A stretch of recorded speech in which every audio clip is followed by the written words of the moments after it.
Movie के start होते ही दो एयरफोर्स पायलट को दिखाया जाता है जो अपने जेट से अफगानिस्तान के कुछ रिमोट सेक्टर पर पेट्रोलिंग कर रहे थे। लेकिन अचानक कहीं से उन पर मिसाइल अटैक होता है जिससे उनके जेट इंजन्स डैमेज होकर जेट नीचे गिरने लगता है। पर तभी तुरंत दोनों जेट से रिलीज होकर पैरासूट की मदद से सेफली लैंड कर जाते हैं। बट उसी वक्त कुछ टेररिस्ट आकर उन पर फायरिंग करने लगते हैं जिसमें एक पायलट की डेथ हो जाती है और दूसरी पायलट सिंक्लेयर अपनी गन से उन्हें चैलेंज करने लगती है एंड अल्टीमेटली वो उन सभी को शूट करके मार देती है और अपने सर्वाइवल के लिए हेल्प ढूंढने लगती है।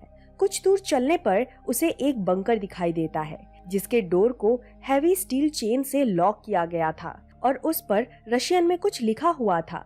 पर तभी कुछ और टेररिस्ट उसे फॉलो करते हुए वहां पहुंच जाते हैं और उस पर फायरिंग करने लगते हैं। सिंक्लेयर किसी तरह उनसे बचते हुए उनके फायरिंग का जवाब देने लगती है कि तभी एक टेररिस्ट उसकी ओर रॉकेट लॉन्चर फायर करता है जिससे उस बंकर का डोर हल्का सा खुल जाता है।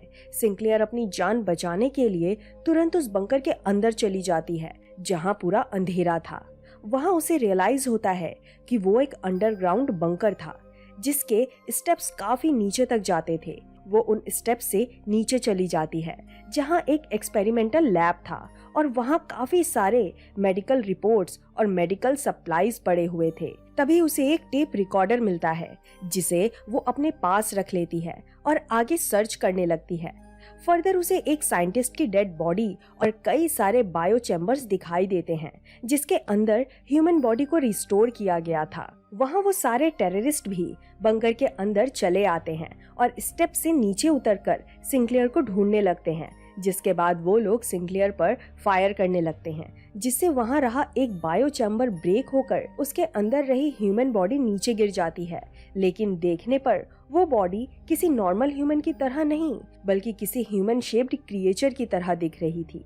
ऐसा लग रहा था जैसे ह्यूमन बॉडी पर ही किसी तरह का एक्सपेरिमेंट करके उसे इनहैंस कर दिया था। उस बॉडी में कोई मूवमेंट नहीं होने पर वो टेररिस्ट उसे इग्नोर कर देते हैं और सिंक्लेयर को ढूंढने लगते हैं। पर तभी वो क्रिएचर फिर से जिंदा हो जाता है और सभी पर अटैक करने लगता है। यानी वो क्रिएचर उस चैम्बर के अंदर हाइबरनेशन स्टेट में था और अब होश में आ चुका था। सिंक्लेयर उस क्रिएचर से अभी भी अनजान थी और उस टेररिस्ट से बचते हुए वापस सरफेस पर आने लगती है। पर उसी वक्त एक टेररिस्ट आकर उसे पकड़ लेता है और नीचे खींचने लगता है। लेकिन तभी वो क्रिएचर भी ऊपर आ जाता है और उस टेररिस्ट को बहुत बुरी तरह मारकर नीचे फेंक देता है। सिंक्लेयर उस क्रिएचर को देखकर शॉक हो जाती है और तुरंत उस बंकर से बाहर आकर उस डोर को लॉक कर देती है। बंकर के बाहर एक टेररिस्ट अपने साथियों के आने का वेट कर रहा था। वो भी उस क्रिएचर को देखकर घबरा जाता है और वहां से भागने लगता है। सिंक्लेयर घायल होकर ब्लीड कर रही थी, इसलिए वो तुरंत वहां से निकलकर हेल्प ढूंढने लगती है। थोड़ी दूर चलने पर उसे कुछ सोल्जर्स दिखाई देते हैं जो उस प्लेन क्रैश के साइड से मिसिंग पायलट को ढूंढने निकले थे। जिसके बाद वो लोग सिंक्लेयर को उनके सीनियर मेजर फिंच से मिलवाते हैं जिसे सिंक्लेयर उस बंकर और उसके अंदर दिखे क्रिएचर्स के बारे में बताती है। लेकिन फिंच उस पर जरा भी यकीन नहीं करता और उससे रूडली बात करने लगता है। उसके बाद वहाँ सर्जेंट हुक आकर उसे मेडिकल ट्रीटमेंट के लिए लेके जाता है जहाँ वो नोटिस करती है कि वही टेररिस्ट जो कल उसे बंकर के बाहर दिखा था वो अब इन सोल्जर्स के हिरासत में था। इसलिए सिंक्लेयर उससे पूछती है कि तुमने भी तो उस क्रिएचर को देखा है तो तुम क्यों नहीं कुछ बोल रहे हो। तभी सर्जेंट हुक उसे बताता है कि वो लोकल है, उसे ना इंग्लिश आती होगी ना ही रशियन। साथ ही वो ये भी बताता है कि उनके पास रहे मैप्स में उस बंकर की कोई लोकेशन नहीं है और ना ही वो सैटेलाइट इमेज में भी विजिबल है। बट सिंक्लेयर उसे बताती है कि वो एक रशियन बंकर था और उसके डोर पर रशियन में कुछ लिखा हुआ था जो वो उन्हें एक नोटपैड पर लिख के भी बताती है। लेकिन हुक का मानना था कि अगर वो बंकर रशियन है तो वो 30 साल से भी पुराना होगा और 30 साल तक किसी ह्यूमन का उस बंकर में सरवाइव कर पाना इम्पॉसिबल है।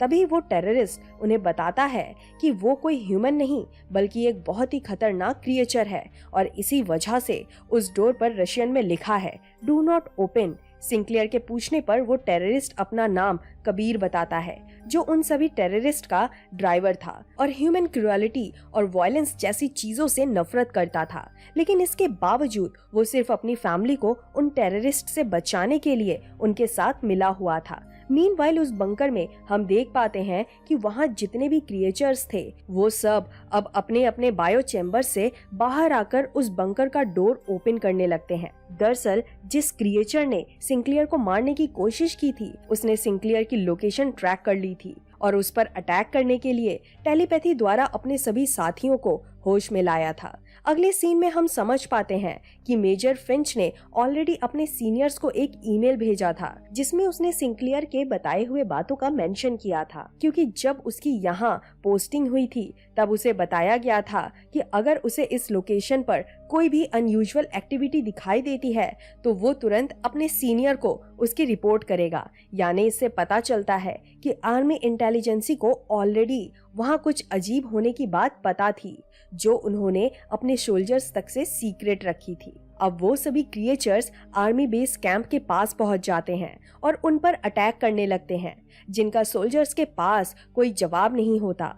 पर फिर भी वो लोग हिम्मत नहीं हारते और उनसे फाइट बैक करते रहते हैं। उसी वक्त एक क्रिएचर सिंक्लेयर को ढूंढ लेता है और उस पर अटैक करने लगता है, जिसके बाद वो क्रिएचर अपनी लंबी जुबान से सिंक्लेयर को पकड़ कर रखता है और अपने आंखों से निकलते हुए टेंटिकल से उसका माइंड रीड करने लगता है।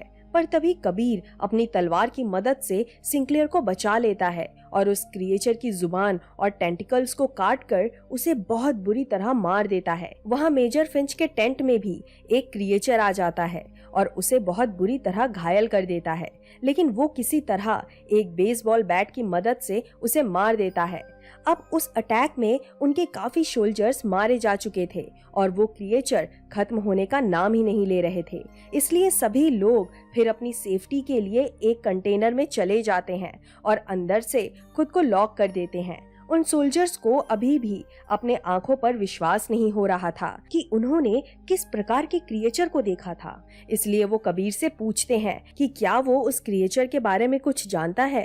तभी वो बताता है कि रशियन इन्वेशन के 9 साल बाद 1988 के दौरान अचानक उसके आसपास के इलाके में एनिमल अटैक्स के इंसिडेंट सामने आने लगे थे। सभी को लग रहा था कि वो किसी जंगली भालू या शेर के अटैक्स होंगे। धीरे धीरे देखते देखते वो अटैक्स बढ़ने लगे और उनके गांव के कई लोग मारे गए। पर उसके कुछ ही दिनों बाद जब रशिया ने अफगानिस्तान से विड्रॉ कर लिया तब वो अटैक भी अचानक से बंद हो गए, लेकिन किसी को ये पता नहीं लग पाया कि वो अटैक्स आखिर किए किसने थे। बट कबीर अब श्योर हो चुका था कि वो अटैक्स इन्हीं क्रिएचर्स का काम होगा, जो अब अचानक फिर से एक्टिव हो गए हैं। अब वहाँ अगला दिन शुरू हो चुका था और बाहर से कोई आवाज नहीं आ रही थी, इसलिए वो लोग बाहर आकर चेक करते हैं कि वहाँ पर कोई भी बॉडीज नहीं थी, ना किसी सोल्जर की बॉडी और ना ही किसी क्रिएचर की। लेकिन तभी उन्हें एक मरे हुए क्रिएचर की बॉडी मिल जाती है, जो कुछ हद तक जली हुई थी, क्योंकि उन्हें सनलाइट से एलर्जी थी। सर्जन विल्क्स उस क्रिएचर का पेट काटकर उसका पोस्टमार्टम करने लगते हैं और देखकर शॉक हो जाते हैं कि उस क्रिएचर में ह्यूमन ऑर्गन्स थे।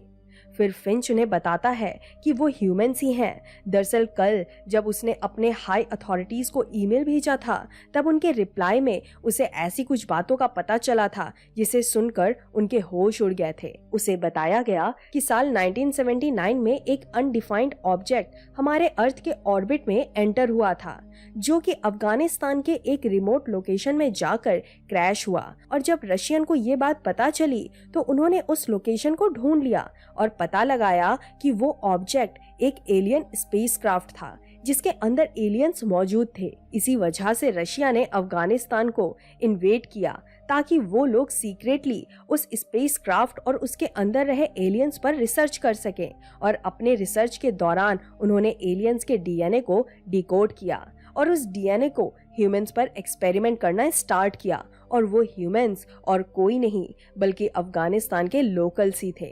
लेकिन उनका ये एक्सपेरिमेंट कितना खतरनाक हो सकता था इसका उन्हें जरा भी अंदाजा नहीं था। हुआ ये कि उस एक्सपेरिमेंट से ह्यूमंस बहुत ही भयानक और वायलेंट क्रिएचर में बदलने लगे, जिसकी वजह से रशियन ने वो एक्सपेरिमेंट तुरंत बंद कर दिया और सभी क्रिएचर्स को उस बायो चैम्बर्स में डालकर हाइबरनेशन स्टेट में भेज दिया।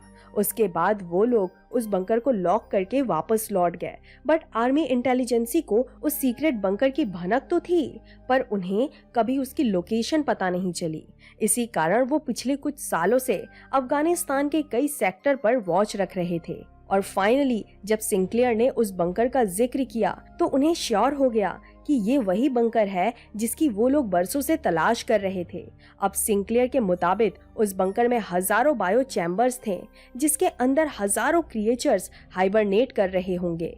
यानी कल रात आए हुए गिने चुने क्रिएचर्स सिर्फ उन सोल्जर्स के स्ट्रेंथ और वीकनेसेस को टेस्ट करने आए थे। अब ये सब जानने के बाद उनके पास उन क्रिएचर्स से लड़ने के अलावा और कोई ऑप्शन नहीं था, क्योंकि ना तो उन्हें कोई इमीडिएट हेल्प मिलने वाली थी और ना ही उनके पास इनफ फ्यूल था कि वो लोग उस सेक्टर से बाहर भी निकल सके। और बाई रोड जाने से उन्हें अफगान टेररिस्ट्स का भी खतरा था। लेकिन तभी अचानक वो क्रिएचर फिर से जिंदा हो जाता है और सिंक्लेयर को पकड़कर अपने टेंटिकल से उसका माइंड रीड करने लगता है।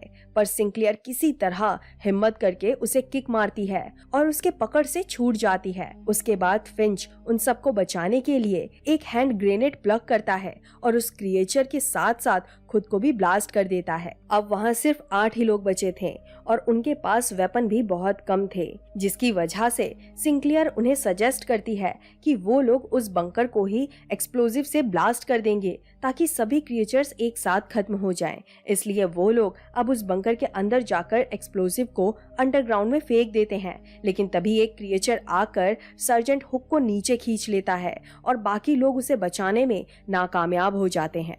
फिर निराश होकर वो लोग उस एक्सप्लोजिव को ब्लास्ट करने ही वाले होते हैं कि उन्हें अंडरग्राउंड से हुक की आवाज सुनाई देती है और उसे बचाने के लिए वो नीचे जाने का डिसाइड करते हैं।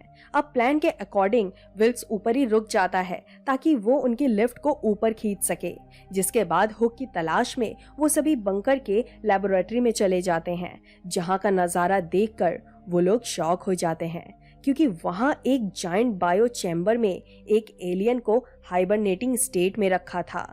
बाहर विल्क्स को रेडियो ट्रांसमीटर पर अनाउंसमेंट सुनाई देती है कि आर्मी इंटेलिजेंसी ने उस बंकर की लोकेशन ट्रैक कर ली है और उन्होंने उस जगह को डिस्ट्रॉय करने के लिए एक मिसाइल भी लॉन्च कर दिया है जो 20 मिनट में वहां हिट करेगा। विल्क्स उस अनाउंसमेंट को बाकी लोगों तक पहुंचाता है और वहां आए हुए टेररिस्ट से फाइट करने लगता है। वहीं दूसरी ओर हुक्स, जो अभी भी जिंदा था, वो उस क्रिएचर को किसी तरह खत्म करके अपने टीम को ढूंढने लगता है और फाइनली लेबोरेटरी में पहुंच जाता है। वहां उन्हें रियलाइज होता है कि कुछ बायो चैम्बर्स में रहे क्रिएचर्स धीरे धीरे करके होश में आ रहे थे, जिस वजह से सारे वहां से भागने लगते हैं और सर्जेंट जॉन्स लेबोरेटरी का डोर होल्ड करके रखता है ताकि बाकी लोगों को बंकर से बाहर निकालने के लिए समय मिल सके। सारे फिर उस लिफ्ट के पास पहुंच जाते हैं, बट लफायट पीछे छूट जाती है और हुक उसे लेने के लिए वापस चला जाता है। लेकिन अनफॉर्चुनेटली तब तक एक क्रिएचर ऑलरेडी लफायट को मार चुका था, जिसके बाद वो हुक पर भी अटैक करने लगता है। वहां सर्जेंट जॉन से वो डोर और कंट्रोल नहीं हो रहा था, इसलिए वो डोर को ओपन कर देता है और एक्सप्लोजिव की मदद से खुद को और लैब के सभी क्रिएचर्स को एक साथ खत्म कर देता है। लिफ्ट के पास सिंक्लेयर हुक का वेट कर रही थी, तभी कुछ क्रिएचर्स उन पर अटैक करने लगते हैं, जिससे सिंक्लेयर विल्क से उन्हें ऊपर खींचने के लिए कहती है। पर विल्क नोटिस करता है कि हमर का रिट्रैक्टिंग केबल काम नहीं कर रहा था और उनकी गाड़ी क्रिएचर के लोड की वजह से अंडरग्राउंड में खींची जाने लगती है। अब वो क्रिएचर कबीर और ब्रोमहेड को मार देते हैं और सिंक्लेयर पर अटैक करने लगते हैं, पर तभी वो गाड़ी नीचे गिरकर ब्लास्ट हो जाती है, जिनमें सभी क्रिएचर्स मारे जाते हैं, लेकिन सिंक्लेयर बच जाती है। उसके बाद हुक, जो उस लेबोरेटरी के ब्लास्ट में बच गया था, वो सिंक्लेयर के साथ ऊपर आ जाता है और सभी टेररिस्ट को मारकर विल्क्स को बचा लेता है। फिर उन्हें रेडियो ट्रांसमीटर से पता चलता है कि मिसाइल अगले 1 मिनट में उस बंकर पर गिरने वाला था, इसलिए वो तीनों वहां से भागने लगते हैं और मिसाइल के ब्लास्ट होने से पहले सेफ डिस्टेंस पर पहुंचकर सरवाइव कर जाते हैं। मूवी के आखिरी सीन में हम देख पाते हैं कि आर्मी इंटेलिजेंसी ने अपने कुछ सोल्जर्स उस रिकॉर्डिंग को जब्त करने के लिए भेजे थे, जिसके बारे में उन्हें मेजर फिंच ने बताया था, पर उन्हें वो रिकॉर्डिंग फिंच के बॉडी के पास नहीं मिलती क्योंकि फिंच ने वो रिकॉर्डिंग सिंक्लेयर को दे दी थी और मूवी यहीं खत्म हो जाती है। दोस्तों, इस साइंस फिक्शन थ्रिलर मूवी का नाम है द लेयर, जो 2022 में रिलीज हुई थी। अगर आपको हमारी एक्सप्लेनेशन पसंद आई हो तो प्लीज इस वीडियो को लाइक, शेयर और हमारे चैनल को सब्सक्राइब कर लें।